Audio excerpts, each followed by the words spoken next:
미국 증시가 다시 상승 마감을 했습니다. GDP가 역성장을 이뤘습니다. 오늘 발표가 된 모습을 살펴보니까 플러스만 나와도 좋다 이렇게 얘기를 했는데 마이너스가 나왔죠.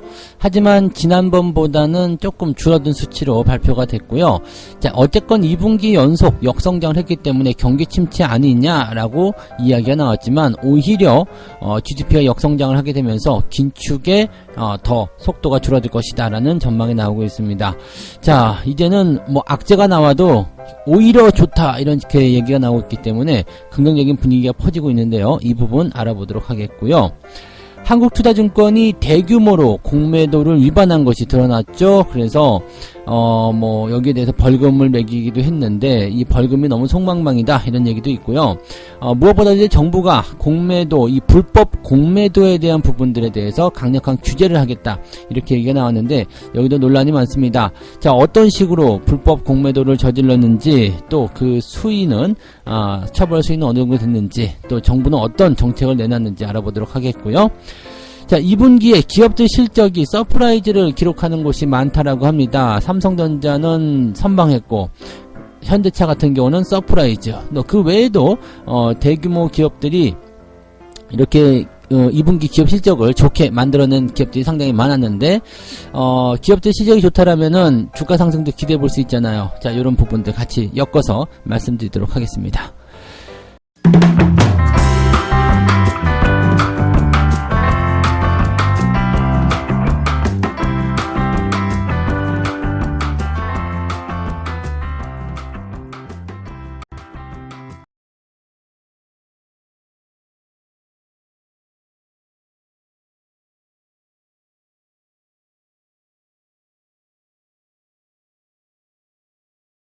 네, 반갑습니다. 오늘은 7월 29일 금요일입니다. 자, 한 달이 끝나네요. 네. 일단은 마무리는 잘 될 것 같습니다. 뭐 주말장이기 때문에 약간의 변동성 예상을 좀 해야 되겠습니다만, 그래도 미국 증시가 이 정도 성의를 보여줬다라면 우리도 어느 정도는 올라줘야 되지 않겠느냐, 자, 이런 생각을 할 수가 있겠죠. 지금 다우지수 살펴보게 되시면 1% 상승을 했습니다. 플러스 1%요. 그 다음에 나스닥도 플러스 1%. 둘 다 사이좋게 1%씩 올랐어요. 근데 오늘 그 시장의 상황이 상당히 괜찮은 게, 상승 출발했거든요. 그 다음에 주가가 뚝 떨어졌어요. 아마 GDP가 발표가 됐기 때문이었을 거고요. 뚝 떨어지면서 야, 이거 큰일 났는데 라는 생각이 들었다가 갑자기 반등세로 진행하면서 장 마감까지 그대로 올려버렸습니다. 자, 마이너스에서 플러스 1%까지 올라갔기 때문에 실질적으로는 1% 넘는 상승 변동이 일어난 것이다 라고 판단하시면 될 것 같은데, 와, 이 정도라면은 네, 시장이 이제는 제자리를 돌아섰어, 이제는 바닥이 중요한 게 아니라 상승 추세를 돌아선 것 같아 라는 느낌을 가지실 수도 있을 것 같습니다. 아무튼 7월의 마무리를 아주 깔끔하게 해주는 그런 형태고요.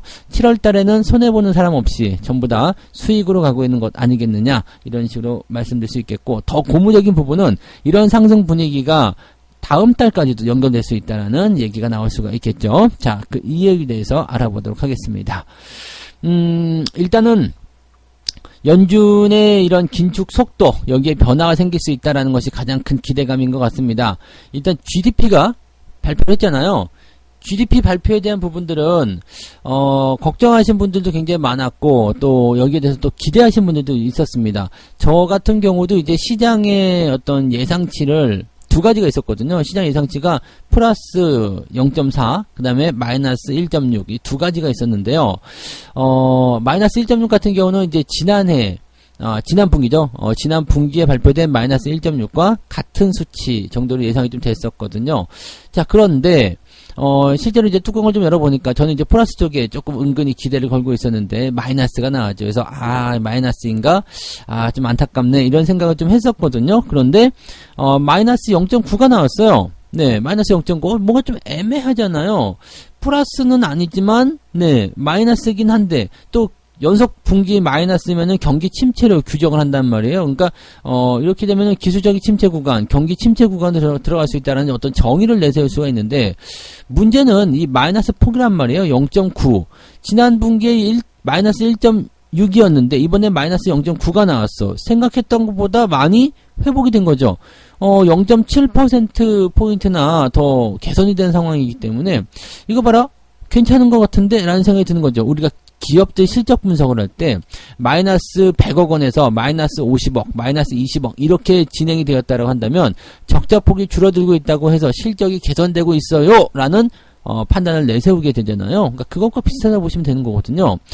마이너스 성장률을 기록하긴 했지만 생각했던 보다 나쁘지 않은데 오히려 괜찮은데 라는 식으로 얘기가 나오는 거죠. 또 한 가지 이 지표 부진이 발생하게 되니까 오히려 경기 침체가 발생하더라도 크지 않을 것이라는 어떤 시장의 전망치와 일치했었다라는 것이 첫 번째. 또 경기 지표가 안 좋기 때문에 오히려 연준이 금리 인상의 속도를 완화시킬 것이다.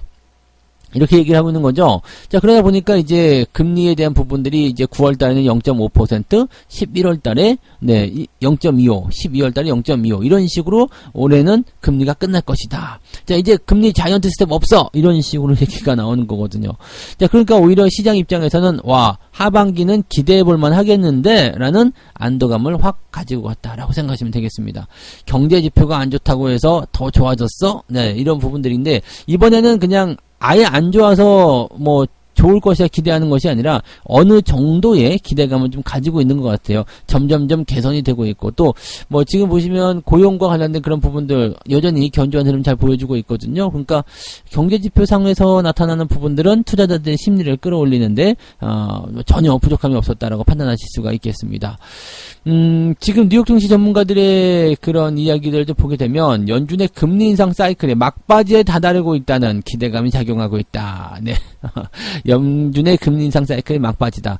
금리 인상은 꾸준히 해도 괜찮아요. 꾸준히 해도 괜찮은데 이 인플레이션을 때려잡겠다고 너무 급하게 올렸던 것이 시장의 문제를 좀 만들었던 부분이었죠. 그런 충격들이 이제 연초부터 시작돼서 이번 6월 달까지 주가 급락의 어떤 연결고리로 진행이 됐고 그것을 이용해 가지고 나쁜 놈들이 또 주식에 대한 어떤 하락을 만들어내서 개인들을 쫓아내는 그런 형태로 진행이 좀 됐었죠. 약간씩은 조금 불안정하고 조금은 억울하다 생각이 될 만한 그런 내용이 아니었을까 생각합니다.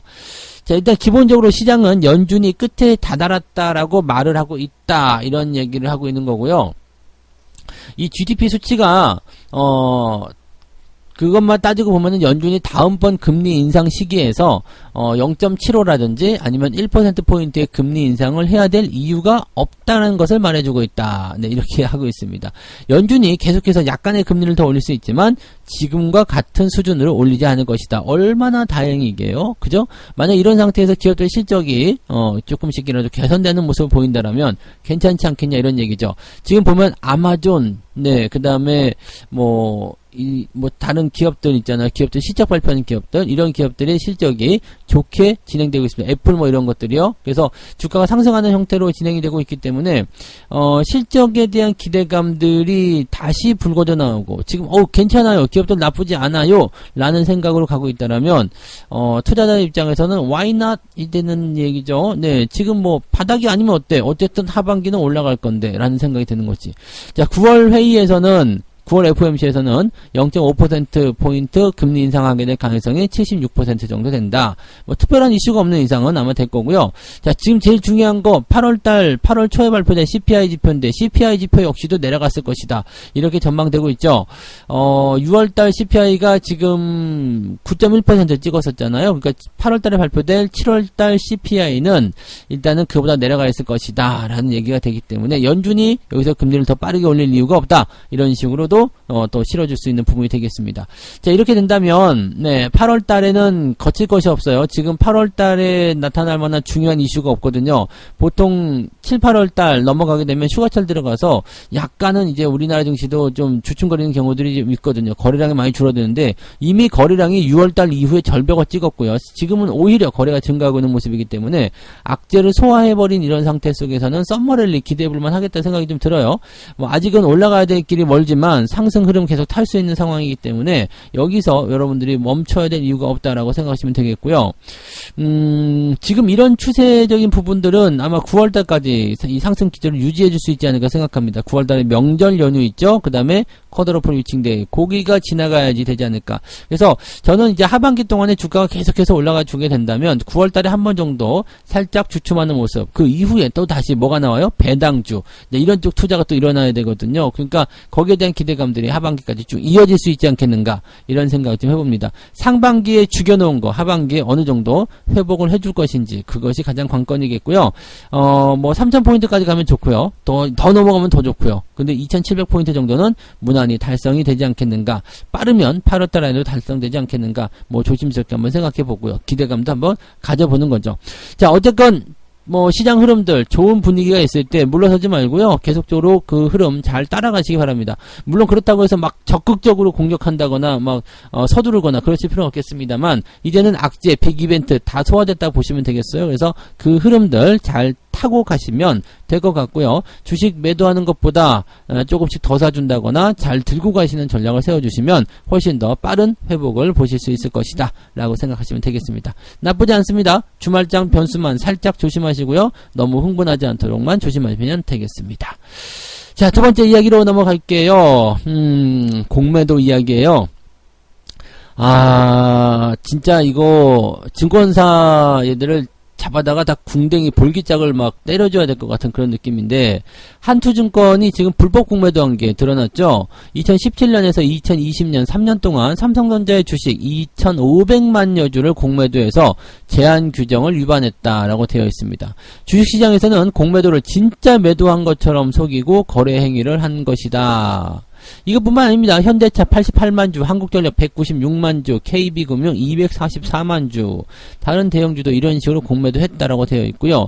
시장 질서를 심각하게 어지럽힌 행위지만 금융당국의 처벌은 과태료 10억 원에 불과했다. 이 열받는 거죠, 이게. 이러니까 다들 공매도를 치고 막 난리가 나는 거 아닙니까? 불법을 하고 난리가 나는 거 아니겠습니까?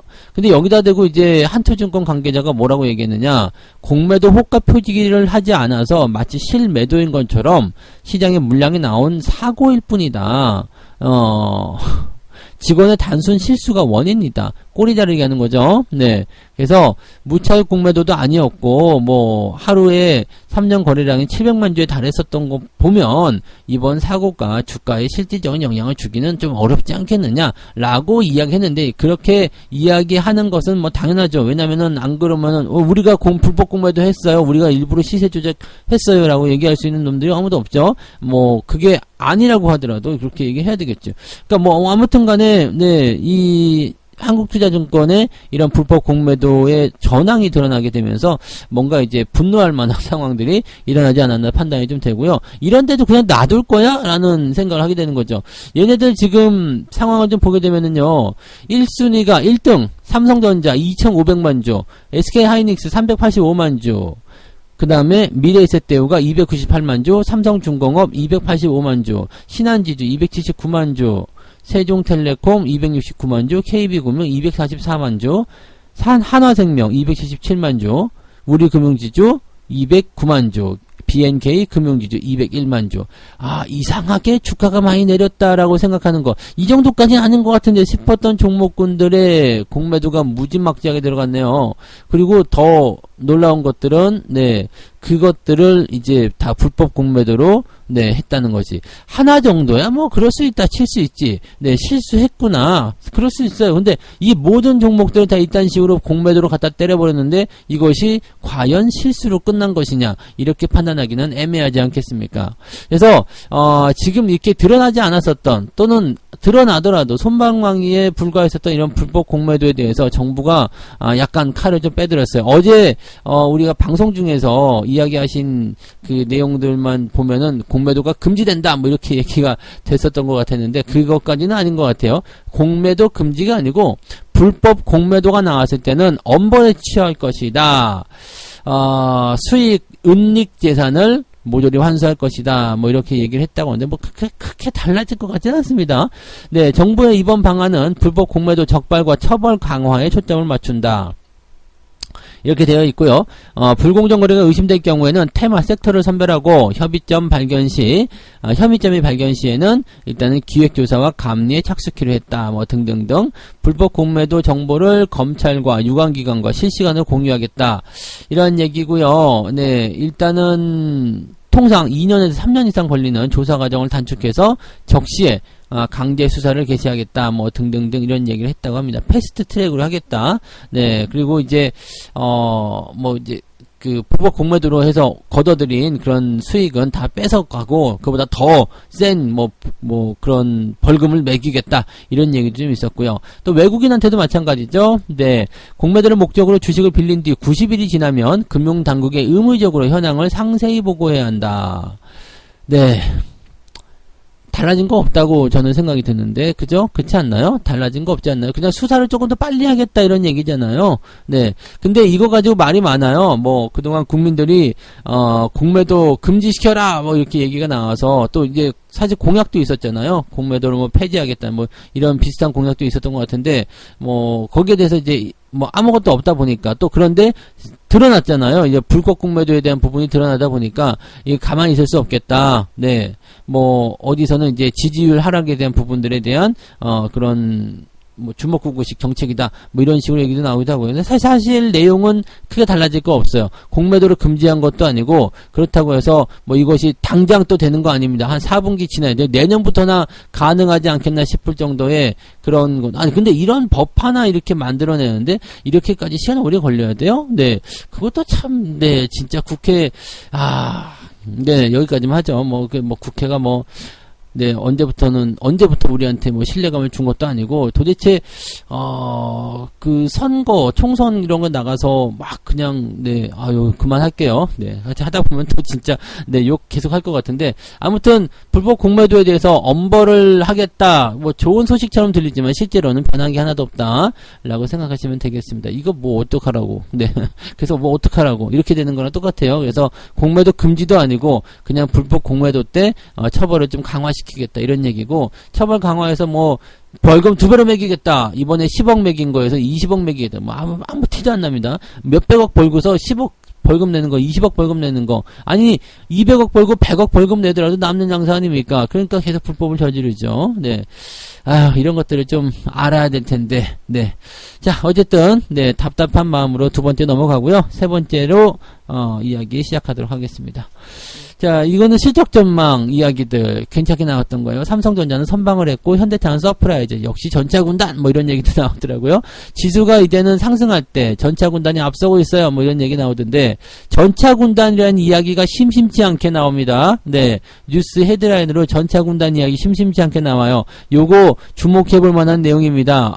업종의 분위기가 대형주로 많이 돌아서고 있구나라고 생각하시면 되겠습니다. 그리고 그것에 힘을 실어주는 것이 바로 실적 발표라고 생각하시면 되겠는데, 자, 이번 달 초에 삼성전자가 실적 나쁘지 않게 나왔죠? 네. 그냥 선방했어요. 뭐 예상치, 뭐 이런 거라든지, 뭐 기대치보다는 좀 못 미쳤다라고 되지만, 그래도 괜찮았죠. 나쁘지 않게 잘 나왔어요. 삼성전자는 뭐 우려했던 부분은 아니었다. 일단은 지난해보다 늘었잖아요. 물론 기대치보다는 좀 떨어졌다고 할 수 있겠지만은, 네, 어쨌건 잘 나왔다는 게 중요한 거 아니겠습니까? 그죠? 또 그 다음에 증권가 실적 추정치보다는 오히려, 좀 괜찮지 않았나 싶은 생각이 들긴 합니다. 근데 어쨌건 간에, 뭐 이제 선방했다, 이것은 다른 부분이 아니겠죠. 그래서 삼성전자 실적 안 좋아요, 큰일 났다, 이제 박살난다 이렇게 생각했었던, 또 그렇게 우려했었던 사람들 전부 다 엿 먹어 이렇게 돼버렸죠. 다 엿을 먹고 내 입이 꽉 다물어진 상태가 좀 됐었고, 기업들 실적 2분기에 박살날 거다 생각하셨던 그런 분들 굉장히 많았었는데 오히려 어닝 서프라이즈 나오고 있습니다. 네, 지금 주요 기업들이 실적 발표 계속하고 있는데 우려했던 정도가 아니었다, 이게 가장 중요한 거 아니겠습니까? 그리고 가장 먼저 그 스타트를 끊었던 삼성전자 역시도 괜찮았다라는 얘기가 나올 수 있는 상황이라고 보시면 되겠습니다. 뭐 지금 이 정도면은 뭐 굉장히 잘한 거다라고 볼 수가 있는 부분이겠죠. 그 다음에 뭐 삼성전자를 제외하고도 현대차 같은 경우는 완전히 뭐 어닝 서프라이즈 짜잔 치고 넘어갔죠. 2분기 영업이익이 58%나 늘었다는 거지. 지난해보다. 그러니까 대단히 좋은 거죠. 그리고 시장 전망치도 크게 웃도는 상황이었고요. 그래서 자동차 관련한 업황들이 좋아지고 있음을 알려주고 있는 부분이고요. 하이닉스 같은 경우도 영업이익이 무려 55% 증가했습니다. 뭐 50% 증가하는 거 어려운 일 아니에요? 뭐 이런 식으로 보여주는 것 같은데 이게 되게 어려운 일이거든요. 실적이 50% 증가했다는 것은 대단한 일입니다. 근데 이거 뭐 어렵지 않게 다들 해놓고 있는 모습이에요. 근데 이 와중에서 실적 쇼크 나온 것은 LG 에너지 솔루션. 매출은 비슷했지만 영업이익이 73%나 감소했다라고 되어 있습니다. 근데 오히려 이제 그 매출 목표를 22조 원으로 상향 조정을 하고, 네, 그 다음에 GM사의 전기차용 배터리를 납품한 것이 반영되고, 뭐 등등등 여러 가지 얘기가 나오게 되면서, 네, LG 에너지 솔루션 주가가 최근에 올라갔죠. 근데, 최근 들어서서 좋은 이야기 나오고 계속 뭐 이렇게 LG 에너지 솔루션 이렇게 얘기하는 거 보니까, 아무래도 이제 보호예소 물량을 성공적으로 팔아먹기 위한 어떤 이야기들이 하니까 나는 합리적인 의심이 계속 들어요. 그러니까 이런 부분들은 여러분들 그냥 참고만 하세요. 네. 그 외에 다른 기업들, 뭐 삼성물산, 기아, 현대, 모비스, 삼성전기, 현대위아도 실적 발표 나오고 크게 올랐었죠. 그 다음에 어제 같은 데도 한화솔루션 이런 것들, 네, 대체적으로 실적이 좋게 나온 기업들이 세게 올라가는 모습이 나타나고 있다라고 봐주시면 될 것 같은데, 3분기에는 그래서 어떻게 될 것이냐? 지금 증권사에서는 2분기 경제 성장률은 전기 대비해서 전기가 이제 0.7%였는데 전년 동기 대비하면은 2.9% 증가했다 이렇게 얘기가 나왔거든요. 그래서 실적 컨센서스 예상치를 모두 다 상회했다. 좋은 거다라는 얘기인데 3, 4분기 실적에 대해서는 좀 더 지켜봐야 된다. 아직 잘 모르는 거 아니겠느냐. 뭐 좀 위험하다. 좀 이제 안 좋아질 수도 있다. 이런 식으로 얘기를 하고 있는데 2분기 때도 마찬가지였거든요. 이 예상치라는 게 이게 되게 재밌는 게요. 예상이 별로 안 좋아요 해가지고 주가에 안 좋은 영향을 미쳤어. 근데 뚜껑 까보니까 괜찮았어. 예상했던 것보다 더 좋네. 서프라이즈. 그런데 다음 분기 좀 조심해야 돼. 라고 했다가 다음 분기 좋게 나면 다음 분기 서프라이즈. 네. 그런 식으로 하는 거죠. 네. 그러다가 이제 시장이 완전 상승으로 전환되게 되면은 계속 좋다. 네. 맞지, 봤쥬? 이렇게 가다가 시장이 또 꺾이기 시작할 때 좋다고 얘기했는데 시장이 꺾였어. 야, 예상치보다 안 좋았네? 쇼크! 네. 이런 거라고 생각하시면 되겠습니다. 그래서 사실 뭐 상반기, 하반기, 뭐 추정치 그냥 여러분들이 느끼는 대로 가세요. 증권사에서 이야기하는 또는 이런 실적 전망치나 전체적인 경제 성장 전망치 이런 것들 그냥 참고사항이고요. 여러분들이 깊숙이 개입을 해야 될 이유가 없다라고 생각하시면 되겠습니다. 그냥 그게 다 그냥 그런 이야기다라고 생각하시면 되겠죠. 네. 그래서 제가 보기에는 하반기에 전체적으로 분위기는 괜찮아질 것 같다라는 생각을 계속 이어가시면 될 것 같다 판단 들어요. 네. 참고하시고요. 자, 이렇게 해서 오늘 세 가지 이야기 모두 다 말씀을 드렸네요. 자, GDP 성장이 역성장을 이뤘음에도 주가는 상승을 했다. 아주 좋은 거죠? 네. 아주 좋은 거고요. 이렇게 되면서 이제 연준의 금리 인상, 자이언트 스텝 이런 것들은 이제 끝났다. 금리 인상의 그런 상승폭은 이제부터는 점점 줄어들 수밖에 없을 것이다. 이제 8월 달까지는 나쁜 소식 별로 없다. 이런 얘기가 더 기대감을 가져갈 수 있는 내용이 되겠습니다. 한국투자증권에서 대규모 공매도 위반이 일어났지만 손방망이 처벌, 이렇게 처벌 같지도 않은 처벌을, 지금 받았다. 그래서 이제 분노했다. 그래서 정부 차원에서는 이제 강력한 규제를 내세운다. 이렇게 되어 있는데, 제가 가만히 보니까 그다지 대단히 엄청난 그런 것도 아닌 것 같고, 또 그렇다고 하더라도 이제 내년에나 이제 그런 것들이 또 가능하지 않겠냐라고 되는 거고, 참 답답한 거 되게 많습니다. 뭘 어떻게 해야 될지 모르겠네요. 네. 아무튼 공매도 금지라는 어떤 해프닝도 있었지만 공매도 금지는 또 아닌 것 같다. 그 다음에 법도 그다지 바뀐 거 없는 것 같다 생각이 좀 드네요. 네. 자, 기업들 실적이 서프라이즈를 보여주면서 2분기 실적이 아주 좋게 나타나는데, 증권사들이 이제 예상치를 좀 낮췄던 그런 부분도 좀 있겠지만은, 실제적으로 이제 기업들의 성장성이나 경기가 그렇게까지 우려했던 것만큼 나쁘지 않았었다라고 생각을 하는 부분입니다. 자, 3, 4분기에는 그다지 좋지 않을 것이다라는 얘기가 나오고 있습니다만, 네, 이러다가 또 좋게 나오면 서프라이즈 그러겠죠. 저는, 하반기의 실적이 나쁠 것이다라는 생각은 별로 안 하고 있습니다. 왜냐면, 상반기보다 하반기가 훨씬 더 좋으면 좋았지, 나빠야 될 이유가 없거든요. 그러니까 그 부분들을 한번 생각해 보시는 것도 좋을 것 같습니다. 네, 아무튼 그렇게 보시면 되겠고, 자, 책 한 곡 읽고 마무리하도록 하겠습니다. 자료가 현상을 그럴싸하게 설명할 수 있을 때까지 입맛에 맞는 자료를 수집해라. 예를 들어 증권시장에서 주가가 폭락했던 모든 날 혹은 대부분의 날에 보름달이 떴다면 보름달이 주가에 영향을 미친다고 이야기하는 것과 다를 바가 없기 때문이다. 네, 이것도 되게 재밌는 이야기다. 그죠? 네. 점성술, 옛날에 점성술 이런 것도 많이 하셨죠? 이제 별자리를 보면서 이제 주가가 움직인다. 네, 이런 거. 근데 이것도 이제 역설적으로 얘기하게 되면은 별자리를 보면서 주가가 움직인다. 이게 맞든 틀리든 간에 그걸 보면서 주식 투자하는 사람이 있다라면은 그 별자리가 주가에 영향을 미친다는 건 아니겠느냐. 이런 얘기들도 나오더라고요. 보름달이 주가에 영향을 미친다. 이거 뭐 똑같은 거 아닙니까? 그죠? 네, 오늘은 바람이 부니까 네, 주가에 영향이 미칠 것이다. 그 바람 부는 날은 다 주가에 변화가 생기는 거 아니긴, 이렇게 보는 건데, 이런 것보다 업종 사이클이나 전체적인 방향성 이런 것들을 제대로 분석하는 게 중요하죠. 그래서 여러분들 그런 어떤 이야기들, 자, 뭐 보름달이 떴을 때는 주가가 올라간다, 이런 상황이 됐을 때는 그것을 근거할 수 있는 여러 가지 자료를 충분히 내가 납득할 수 있을 때까지 갖고 오라는 얘기예요. 근데 보름달이 뜬 거랑 주가가 올라간 거랑 뭔 상관인데 라고 생각이 든다라면 그것은 믿으시면 안 된다는 얘기입니다. 이해되시나요? 그래서 항상 나의 어떤 근거를 확실하게 이끌어내서 내가 납득할 만한 그런 상황이 될 때까지는 그 기업에 대한 의심을 멈추지 마라. 네, 아시겠죠? 네, 그 부분만 잘 기억해 주시면 됩니다. 자, 주말이라서 약간은 변수가 있을 수 있어요. 네, 사람들이 이제 막 집어 던지거나 막 그런 모습들 나타날 수 있기 때문에 그런 부분들은 이제 우리가 참고하면서 오늘 시장에 대응하시면 좋겠습니다.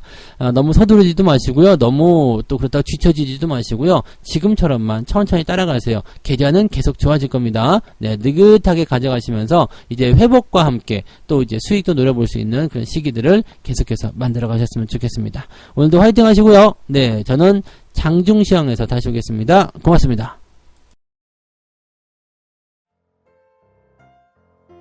본 방송에서 제공되는 모든 정보는 투자 판단의 참고 자료이며 투자의 최종 책임은 본 방송을 이용하는 본인에게 있습니다.